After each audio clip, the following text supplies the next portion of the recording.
আসসালামু আলাইকুম। বিসমিল্লাহির রহমানির রহিম।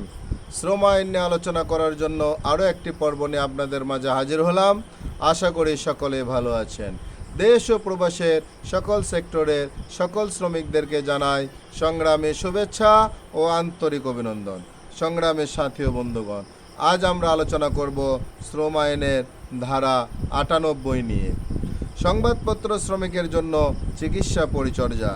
প্রত্যেক সংবাদপত্র শ্রমিক এবং তাহার উপর নির্ভরশীল সংবাদপত্র প্রতিষ্ঠানের খরচে বিধি দ্বারা নির্ধারিত পন্থায় ও পরিমাণে চিকিৎসা পরিচর্যা পাইবার অধিকার হইবেন। ব্যাখ্যা: এই ধারার প্রয়োজনে নির্ভরশীল বলিতে কোনো সংবাদপত্র শ্রমিকের স্বামী অথবা স্ত্রী, বিধবা মা, আতুর, পিতা, মাতা এবং বৈধ পুত্র ও কন্যাকে বুঝাইবে, যাহারা উক্ত শ্রমিকের সহিত বসবাস করেন এবং তাহার উপর সম্পূর্ণ নির্ভরশীল।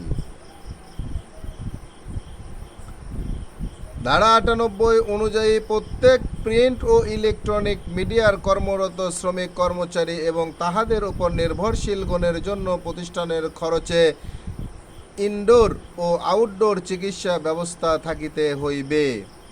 তবে শর্ত থাকে যে সংবাদপত্র শ্রমিক কর্মচারী চিকিৎসার ক্ষেত্রে 2 লক্ষ টাকা এবং তাহাদের উপর নির্ভরশীল চিকিৎসার সীমা 1 লক্ষ টাকার অধিক হইবে না। সংবাদপত্র সহ ইলেকট্রনিক মিডিয়ার প্রত্যেক মালিক তাহার প্রতিষ্ঠানে কর্মরত প্রত্যেক শ্রমিক কর্মচারীকে রেজিস্টার্ড চিকিৎসক দ্বারা বৎসরে অন্তত একবার স্বাস্থ্য পরীক্ষার ব্যবস্থা করিবেন।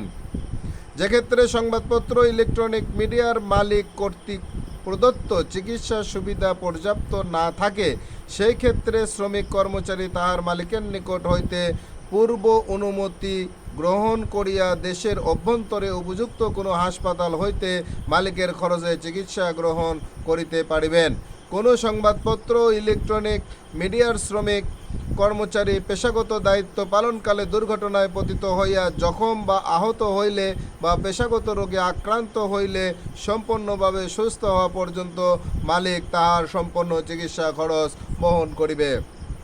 সংগ্রামী সাথী ও বন্ধুগণ, এই আইনের দ্বারা স্পষ্ট করে বলা হলো, যারা সংবাদপত্রের সাথে সম্পৃক্ত আছেন সে সকল শ্রমিকগণের সমস্ত চিকিৎসার দায়ভার মালিককে নিতে হবে। তাই বাংলাদেশের আইনের প্রতি শ্রদ্ধাশীল হয়ে সকল মালিক এবং শ্রমিকগণকে শ্রম আইন মেনে চলার অনুরোধ করে আজকের পর্ব এখানে শেষ করছি। আসসালামু আলাইকুম। আল্লাহ হাফেজ।